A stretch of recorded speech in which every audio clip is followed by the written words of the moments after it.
Sì, salve. Facciamo ora una panoramica del OnePlus 6, in particolare le impostazioni. Rispetto al modello precedente, il 5T, praticamente cambiano ovviamente le dimensioni dello schermo, che passano da 6.01, cioè 15.27 cm, a 6.28, cioè 15.95 cm.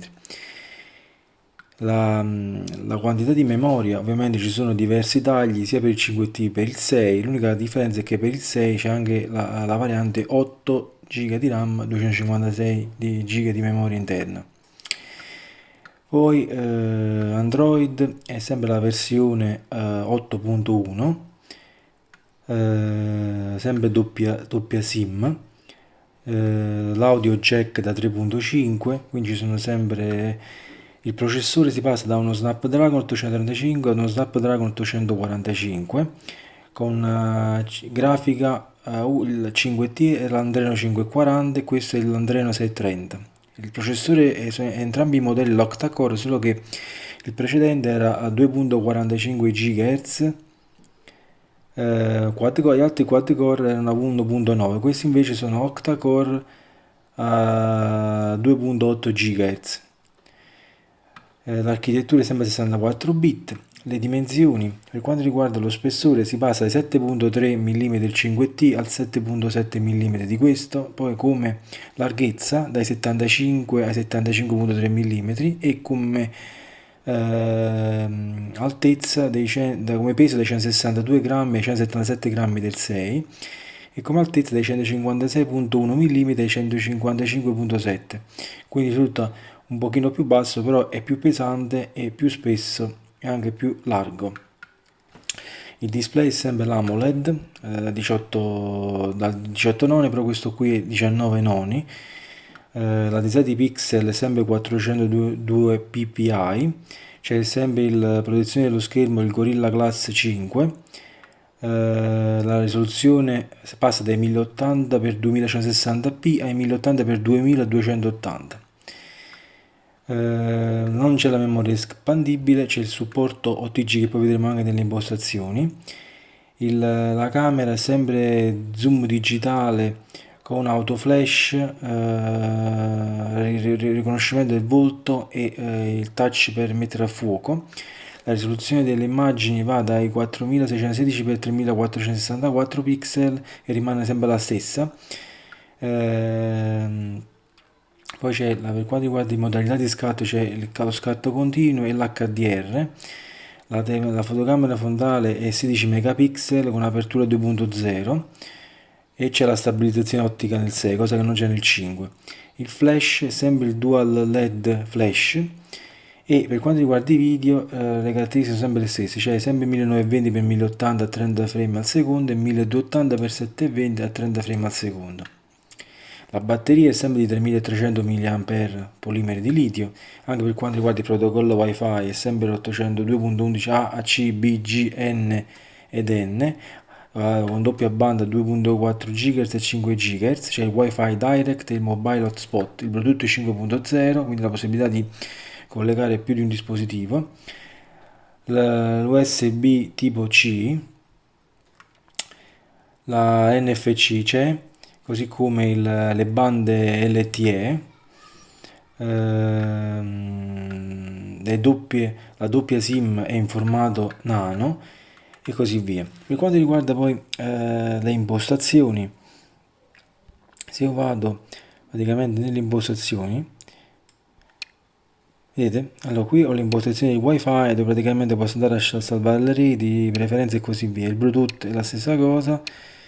SIM e rete, qui vedete posso andare a scegliere, in questo caso una sola SIM, attivare i dati mobili, posso dare il nome alla SIM, alla seconda SIM, posso scegliere che tipo di SIM usare per i messaggi, per la chiamata vocale, poi c'è l'utilizzo dati, qui praticamente vado a vedere quanti dati ho utilizzato sia in wifi che con la rete mobile e posso andare anche a mettere una specie di ciclo di fatturazione. Nell'altro posso andare a impostare la modalità aereo, l'hotspot, VPN, trasmissione di emergenza, l'NFC e il touch and pay, cioè la modalità quindi di pagamento toccando quindi il sensore dietro di impronte digitali che è velocissimo, così come il riconoscimento del volto. Cursore in modalità notifiche, qui praticamente c'è sempre la levetta laterale, che in questo caso si trova sulla destra e non più sulla sinistra. Vedete, posso passare da modalità silenzioso alla modalità vibrazione o alla modalità suoneria. Poi c'è i tasti, qui praticamente posso andare a eliminare, vedete, la barra di navigazione, cioè i tre pulsanti Android, il triangolo, il cerchio e il quadrato. La posso mettere fissa, la posso nascondere, posso utilizzare i gesti per la navigazione. Vedete, per passare alla home basta trascinare dal basso del telefono al centro e tenere premuto, no, basta solamente trascinare dal basso verso il centro e si trova una schermata home. Per andare nelle app recenti, basta invece scorrere sempre dal basso, però tenendo premuto, arrivando al centro e si apre la tabella con tutte le app aperte, le posso andare a chiudere tutte quante. Indietro invece devo fare dal lato basso sinistro e torna indietro, mentre se lo faccio invece dal lato destro mi va direttamente nella schermata home. Poi c'è questo orizzontale, praticamente come per la modalità ritratti, i gesti per la navigazione sono comunque dalla parte inferiore del dispositivo. Poi abbiamo, vedete, il scambio tasti, in questo caso non c'è, per cambiare di tre tasti che saranno al di sotto c'è il triangolo, il cerchio e il quadrato. Poi questa modalità qui è quando premo due volte velocemente il pulsante di accensione mi va direttamente alla fotocamera. Poi qui, siccome non ho disabilitato i pulsanti inferiori, qui posso dare al tasto home, al tasto recente, al tasto indietro delle diverse caratteristiche a seconda che faccio un'azione di pressione prolungata o il doppio tocco. Poi abbiamo i gesti, qui praticamente vedete tengo premuto il sensore di impronte digitali per scattare una foto, capovolgo il telefono per disattivare l'audio quando mi arriva una telefonata, lo screenshot con 3 dita basta passare 3 dita sullo schermo e si fa una fotografia. Poi posso attivare il doppio tocco sia per accendere che per spegnere lo schermo, e qui c'è il controllo musica, vedete vado a disegnare una O, una V, una S, una M, una V e posso quindi andare a associare le varie caratteristiche, cioè andare avanti, andare indietro, il volume e così via. Poi c'è la barra di stato, cioè stile batteria. Questo praticamente è una delle cose che è stato aggiornato ultimamente, che prima non c'era, per esempio la percentuale batteria. Qui posso andare a mettere la barra di stato, l'indicatore della batteria e cerchio, oppure posso anche nascondere la batteria. Poi c'è anche la visualizzazione della veloce di rete, vi quando state navigando, e gestione icone. Qui praticamente posso andare a cambiare, vedete le icone che si trovano qui, posso andare ad aggiungere e togliere nel menu a tendina. Poi dopo c'è il carattere, qui posso scegliere il tipo di font da utilizzare, c'è Roboto e il carattere di OnePlus, e poi posso andare a vedere anche l'anteprima. Il display, qui vedete posso andare a inserire l'umidità adattiva oppure andare a regolarlo manualmente. Poi c'è la sospensione, cioè dopo 30 secondi di attività si spegne, posso regolare, vedete, da 15 fino ad arrivare a 30 minuti. La modalità notturna, vedete, posso attivarla automaticamente oppure attivarla quindi manualmente, andare a modificare la potenza dell'effetto. Poi c'è la modalità di lettura, che è un altro tipo di modalità, che lo schermo praticamente riduce i bianchi per non affaticare la vista. La calibrazione schermo, qui posso scegliere tra le varie modalità già predefinite. Poi il notch, qui posso andare, vedete, a nascondere o a visualizzare il notch. La visualizzazione di app a schermo intero, vedete posso andare a fare tutte le app, posso andare a visualizzare lo schermo intero. Poi c'è lo schermo ambient, cioè praticamente lo schermo praticamente che si ha quando il telefono è bloccato. Si può scegliere lo stile dell'orologio tra questi 4 stili, mostrare un messaggio personalizzato e anche per le notifiche, e si attiva quando, vedete, vado a sollevare il display. Il tema, qui vedete posso scegliere predefinito, chiaro, scuro, vedete cambia, vedete. Questo è quello scuro, altrimenti c'è quello chiaro e così via. Il colore evidenziatore, c'è il tema predefinito, può utilizzare solo il tema di colore di sistema. Poi dimensione carattere, qui posso andare a scegliere la dimensione dei caratteri, farlo più grande o più piccolo. Dimensioni di schermo, vedete posso andare a vedere i messaggi come la grandezza dei messaggi. La rotazione automatica, quando metti il telefono orizzontale o verticale. Lo screensaver, qui posso scegliere l'orologio, i colori, flipboard, foto. la luce intermittente, quindi praticamente il LED, la personalizzazione del LED, vedete, posso andare ai vari colori a seconda, vedete, della batteria carica, scarica, scarica e la notifica, quindi per le varie applicazioni, quindi quando il LED deve accendere, poi trasmetti, questo praticamente quando c'è un dispositivo vicino posso trasmettere da una parte a un'altra. Poi c'è il suono e vibrazione, beh, qui posso andare a regolare il volume della suoneria, i contenuti multitari, il volume della sveglia. C'è i movimenti, utilizzi i pulsanti, vedete, del volume laterale che sono a sinistra o per il volume della suoneria o per regolare il volume dei contenuti multimediali. Poi per la modalità non disturbare, questa è praticamente l'audio delle chiamate e le notifiche, e spegnerà la vibrazione, questa modalità, eccetto le sveglie e le eccezioni indicate. Qui vado ad attivare, abilitare e così via. La modalità auricolare, qui per quanto riguarda l'auricolare con o senza filo e così via. La suoneria telefono, qui ci sono le varie suonerie e si può impostare, vedete, anche una suoneria diversa a seconda della scheda SIM che ho all'interno. La suoneria degli SMS è la stessa cosa. La suoneria poi per le notifiche. Poi vedete si può attivare la vibrazione delle chiamate, il tipo di vibrazione, poi la vibrazione da quando vado a premere i pulsanti e anche l'intensità. Vedete, per le chiamate in arrivo posso mettere forte, per le notifiche medio, per tocco leggero. Poi qui ci sono altre 4 opzioni, suona alla pressione, cioè quando clicco sulle tastiere suona.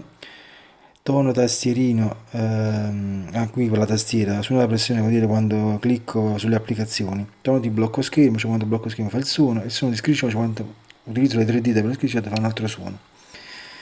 Le notifiche, qui posso andare a vedere tutte le applicazioni e posso andare a gestire le notifiche che ogni applicazione può inviarmi. La batteria, qui posso, vedete, attivare il risparmio energetico on e off, vedete, al 15% di batteria, vedete, poi posso attivare, oppure attivarla al 15% e poi c'è l'ottimizzazione della batteria, beh, queste varie applicazioni in background e così via. Qui mi dice poi le varie statistiche, cioè ho consumato 6% di batteria per lo schermo, tutte le applicazioni Google Play Service e così via. Quanto riguarda poi l'archiviazione e memoria, qui invece praticamente posso vedere tutto lo spazio occupato dalle varie cose, app, immagini, video e così via. Utenti, qui praticamente posso andare, vedete, a eseguire l'accesso come amministratore, oppure nel caso in cui voglio dare il telefono alto posso andare a modalità ospite e poi li posso, vedete, bloccare o abilitare alcune delle informazioni. Poi c'è l'app, qui praticamente c'è l'elenco delle applicazioni, tutte le autorizzazioni che posso dare per i messaggi, per la geolocalizzazione, per l'utilizzo dei contatti e così via. La geolocalizzazione, qui vabbè, si può attivare, poi c'è la condivisione delle posizioni Google, la cronologia che possono essere a loro volta attivate tutte e due, una o nessuna delle due. La sicurezza blocco schermo, qui vedete c'è il Google Play Blog per le applicazioni, poi trovo il mio dispositivo per cercare l'Android con la password del Google account, vedete l'aggiornamento della sicurezza del 1 maggio 2018, vedete, è l'ultimo aggiornamento che è arrivato. Poi qui posso mettere il blocco schermo, posso mettere, vedete, il PIN, la password, blocco con tasta accensione, messaggi schermati e così via, smart lock, questa è un'altra cosa che posso andare a fare. Qui c'è un impronto digitale, riconoscimento facciale, pagamento rapido, app locker, cioè posso andare a bloccare varie applicazioni mettendo il PIN e così via. Visualizzare e disattivare l'amministratore di dispositivo, impostare, vedete, il PIN della SIM. Poi qui c'è l'archivio credenziale dove praticamente posso andare a salvare le password e l'username delle varie applicazioni, poi i certificati di attendibilità e così via. L'account, qui praticamente posso andare a vedere gli account, tutti gli account che ho sul telefono, le relative password, la mail e così via. Google, qui praticamente si va a impostare l'assistente di Google, date e ora, quindi imposta la data, vedete il formato 24, il fuso orario automatico e così via.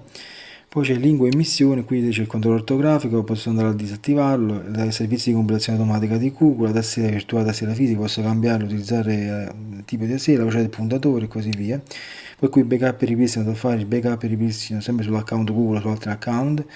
Poi in avanzate, vedete, posso andare su accessibilità, vabbè, qui ci sono i caratteri e così via. Archiviazione TG che si disabilita, vedete dopo 10 minuti di attività e così via. Poi c'è sempre lo shelf dove vedete compaiono tutti i contatti recenti, le app utilizzate, il dashboard e così via. Scheda social, poi si posso andare ad aggiungere, vedete i widget, i vari widget che ci sono. E la stessa cosa si può fare qui, vedete, posso andare, vedete, a scegliere i vari sfondi, posso andare a utilizzare i widget, oppure posso andare anche a scegliere, vedete, lo stile delle icone, disabilitare lo shelf e così via. Mi sembra di aver detto tutto, alla prossima.